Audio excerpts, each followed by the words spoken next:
អូម្នាក់ចាំទីអូសាហាវដូចរឿងតាន់ហ្វីនេះអូយយ៉ាមុនការប្រកួតគ្នាចូលមកដល់ឥឡូវយើងវឹកហាត់សិនឌឺដងគ្នាណាពីរនាក់នឹងទៅចេះអូគប់កំប៉ុងកកាចូលក្នុងធុងអាយ៉ាក្បាលកំប៉ុងគិតមើលសិនមុនប្រកួតគ្នាឌឺដងគ្នាមែនទែនពីរនាក់នឹង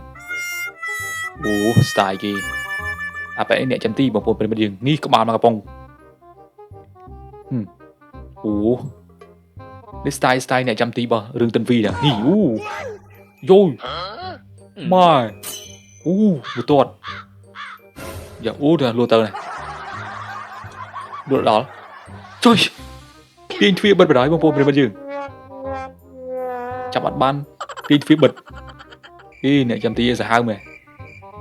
យ៉ាអាប៉ែនេះខឹងម្ដងអាវ៉ែនតានេះខឹងទៅអូក្បាច់តាន់ហ្វីទៀតនេះបបាល់ចុយមិនអត់ចូលចឹង